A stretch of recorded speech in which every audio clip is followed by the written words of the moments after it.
대한민국 동서남북 모든 부동산 정보는 네오비 동서남북에서. 안녕하세요. 네오비 동서남북TV 광민아입니다. 주택임대차보호법 중 헷갈리는 부분 여전히 많으시죠? 오늘은요, 임차인 의무와 관련해서 내용 정리해 보았습니다. 주택임대차보호법에서 임차인에게는 과연 어떤 의무가 있는 것인지 내용 궁금하시다면 오늘의 영상을 끝까지 확인해 보시면 좋겠습니다. 이 영상을 통해서 각자의 권리를 지킬 수 있으면 좋겠고요. 오늘의 영상 이은준 공인중개사님께서 준비해 주셨습니다. 지금 바로 확인해 보시죠. 이은준 공인중개사님 나와주세요.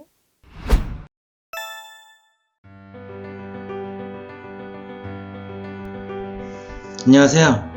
꿈을 이루는 부동산 꿈부입니다. 오늘은 주택임대차보호법 개정안 2020년 7월 31일 발표된 두 번째 시간 가지겠습니다. 법무부와 국토교통부에서 제공한 해설집을 가지고 설명드리겠습니다. 내용들은 제 블로그에 쓴 것을 바탕으로 말씀드립니다. 주택임대차보호법상 임차인의 의무. 임차인은 임차주택에 대한 사용수익의 대가로 임대인에게 차임을 지급해야 합니다. 민법 제618조. 임차인은 계약이나 임차주택의 성질에 따라 정해진 용법으로 이를 사용수익해야 할 의무를 부담합니다.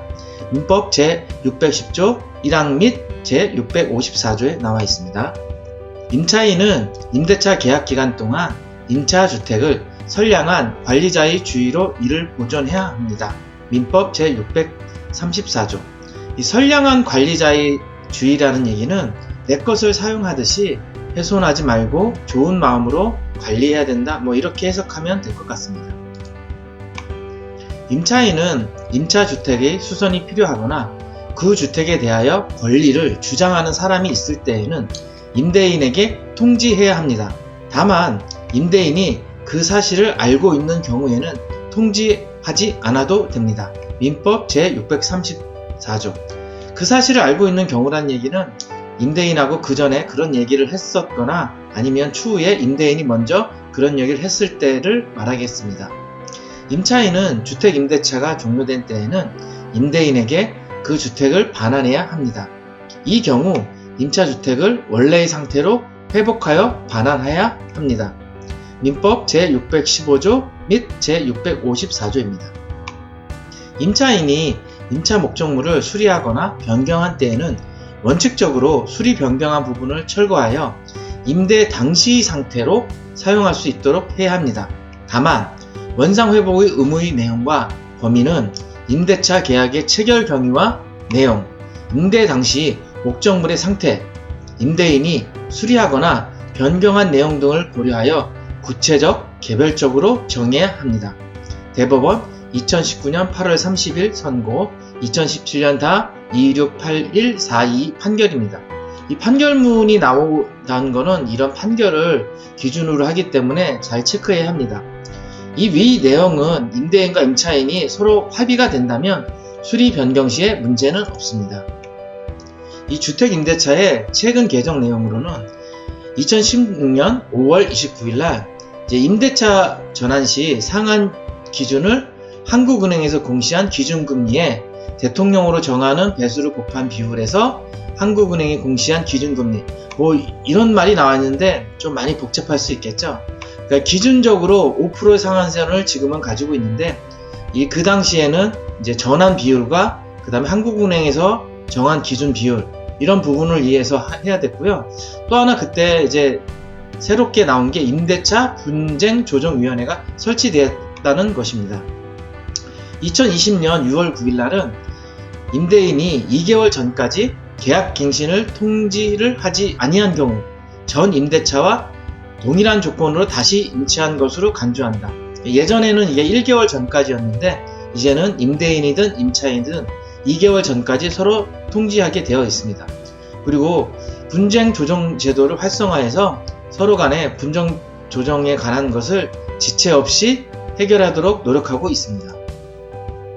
이 개정안 이유에 대해서는 임차 가구의 주거 불안과 주거비 부담이 가중되고 있어 현행법으로는 안정적인 주거를 보장하기에 충분하지 않다고 하여 현행 2년에서 4년으로 임대차 보장기간을 연장하고 전월세 상한제를 연계 도입 하여 계약갱신 시 차임이나 보증금을 5% 이상 증액하지 못하도록 제한하려는 것입니다. 여기서 차임이나 보증금의 5%라는 이야기는 차임도 5%를 올릴 수 있고 보증금도 5%를 올릴 수 있다는 뜻입니다. 주택임대차와 관련된 주요 업무를 부동산 정책 소관부처인 국토교통부와 공동으로 관할하도록 하여 주택임대차 제도 마련 시 부동산 정책과 연계하여 탄력적으로 대응하려는 것입니다. 법무부와 국토교통부가 공동으로 관할한다는 이야기입니다. 개정 주요 내용으로는 계약갱신 요구권은 임차인이 희망하는 경우 1회 계약갱신을 청구할 수 있는 권리로 임차인의 안심 거주 기간이 2년이 더 늘어나게 하는 요구권입니다. 그래서 4년까지 갈 수 있는데 참 이런 부분 때문에 말이 많기는 합니다. 요구하는 기간은 계약갱신 요구권에 따라 2020년 12월 10일 이후 임차인이 최초로 계약을 하거나 갱신된 계약은 6개월 전부터 2개월 전까지 기간에 계약갱신을 요구하는 경우 임대인은 정당한 사유 없이 거절하지 못합니다. 이 임차인의 계약갱신 요구권은 1회에 하나여 행사할 수 있으며 이 경우 갱신되는 임대차 존속기간은 2년으로 봅니다. 임대인이 실거주를 이유로 계약갱신을 거절했으면서도 정당한 이유 없이 제3자에게 목적주택을 임대한 경우 임차인이 입은 손해를 배상해야 합니다. 무조건적인 배상이 아니라 배상을 하는 계산법이 있습니다. 임차인은 계약갱신 요구권을 거절할 임대인의 정당한 사유엔 무엇이 있을까요? 임대인이 이기 차임액에 상당하는 금액에 이르도록 차임을 연체한 사실이 있는 경우, 임차인이 거짓이나 그 밖의 부정한 방법으로 임차한 경우, 서로 합의하여 임대인이 임차인에게 상당한 보상을 제공한 경우, 이 상당한 보상이라는 건 이사비용이나 공인중개사 보수나 기타 손해배상까지 포함된 비용이라고 생각하시면 됩니다. 임차인이 임대인의 동의 없이 목적주택의 전부 또는 일부를 전대한 경우, 근데 이 부분에 있어서 혹시나 내가 이 임차한 주택에 전세권을 설정했을 때에는 괜찮습니다. 전세권을 설정했을 때는 임대인의 동의 없이도 전대를 할 수 있기 때문입니다. 임차인이 임차한 주택의 전부 또는 일부를 고의나 중대한 가실로 파손한 경우, 임차인이 임차한 주택의 전부 또는 일부가 멸실되어 임대차의 목적을 달성하지 못할 경우, 임대인이 다음 항목의 어느 하나에 해당하는 사유로 목적주택의 전부 또는 대부분을 철거하거나 재건축을 하기 위하여 목적주택의 점유를 회복할 필요가 있는 경우가 있습니다. 임대차 계약 체결 당시에 공사 시기 및 소유 기간 등을 포함한 철거 또는 재건축 계획을 임차인에게 구체적으로 고지하여 그 계획에 따르는 경우, 계약서를 작성할 때 임차인에게 우리 건물은 철거 또는 재건축을 할 계획이니까 언제 시기쯤이 되면 그 계획에 의해서 퇴거를 해야 될 경우가 생길 수 있다는 것을 미리 고지하고 특약 등에다가 써놓은 경우입니다. 건물이 노후훼손 또는 일부 멸실되는 등 안전사고의 우려가 있는 경우, 다른 법령에 따라 철거 또는 재건축이 이루어지는 경우가 있습니다. 임대인의 직계 존속이나 비속을 포함한다. 임대인의 직계 존속이나 비속 혹은 임대인이 목적주택에 실제적으로 거주하려는 경우 임차인은 퇴거를 해야 합니다. 그 밖에 임차인이 임차인으로서의 의무를 현저히 위반하거나 임대차를 계속하기 어려운 중대한 사유가 있는 경우입니다. 이 전월세 상한제는 계약갱신 시 임대료 증액 상한을 5% 범위 내로 제한하여 임차인들의 임대료 급등으로 인한 부담을 줄인다는 취지입니다. 계약갱신 요구 등은 갱신되는 임대차는 전 임대차와 동일한 조건으로 다시 계약된 것으로 봅니다. 다만 차임과 보증금은 제7조의 범위 내에서 증감할 수 있습니다. 현재는 5% 이내에서 증감할 수 있습니다. 당사자는 약정한 차임이나 보증금이 임차주택에 관한 조세, 공과금, 그 밖의 부담의 증감이나 경제사정의 변동으로 인하여 적절하지 아니하게 된 때에는 장래에 대하여 그 증감을 청구할 수 있습니다. 이 경우 증액 청구는 임대차 계약 또는 약정한 차임이나 보증금의 증액이 있은 후 1년 이내에는 하지 못합니다. 제1항에 따른 증액 청구는 약정한 차임이나 보증금의 20분의 1, 5%를 초과하지 못합니다. 다만 특별시, 광역시, 특별자치시, 도 및 특별자치도는 관할 구역 내의 지역별 임대차 시장 여건 등을 고려하여 본문의 범위에서 증액 청구의 상한을 조례로 달리 정할 수도 있습니다. 이 법률 공동 소관은 법무부 국토교통부가 법률을 공동으로 소관토록 하여 주택 임대차 제도 마련 시 부동산 정책과 연계하여 탄력적으로 대응하고자 하기 위함입니다.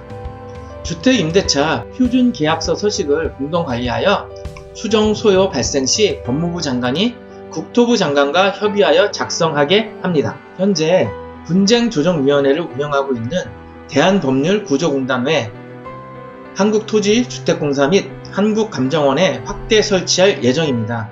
이 주택임대차 분쟁조정위원회는 2017년 5월에 설립되어 서울, 수원, 대전, 대구, 부산, 광주 6곳의 지부에서 분쟁 해결을 위해 있습니다. 주택임대차 분쟁조정위원회는 사무국 업무가 있는데요. 사무국장이 있고 사무국장은 사무국의 업무 총괄 및 소속 직원 지휘 감독을 하고 심사관은 분쟁 조정 신청 사건에 대한 쟁점 정리 및 법률적 검토를 하고 조사관이 담당하는 업무에 대한 지휘 감독을 하며 그 밖에 위원장이 조정위원회의 사무 처리를 위하여 필요하다고 인정되는 업무를 합니다. 조사관이 하는 업무로는 조사 신청의 접수, 분쟁 조정 신청에 관한 민원의 안내, 조정 당사자에 대한 송달 및 통지, 분쟁의 조정에 필요한 사실 조사, 그 밖에 위원장이 조정위원회의 사무 처리를 위하여 필요하다고 인정하는 업무입니다. 사무국장 및 심사관은 변호사의 자격이 있는 사람으로 합니다. 이 조정의 효력으로는 조정위원회의 조정안이 당사자들이 수락하는 경우 조정이 성립되고 조정안의 내용과 같은 협의가 당사자 간에 있는 것으로 보게 됩니다. 나아가서 각 당사자 간의 금전, 그 밖에 대체물의 지급 또는 부동산 인도에 관하여 강제 집행을 승낙하는 취지의 합의가 있는 경우에는 그 내용이 기재된 조정서 정본에 집행력이 부여되므로 법원의 판결 없이도 강제 집행을 할 수 있도록 하였습니다. 임대인과 임차인이 원만하게 해결하는 것이 제일 좋겠지만 서로 합의가 안 될 시에는 너무 감정만 앞세우지 말고 조정위원회에 의뢰하는 것이 더 좋을 수도 있습니다.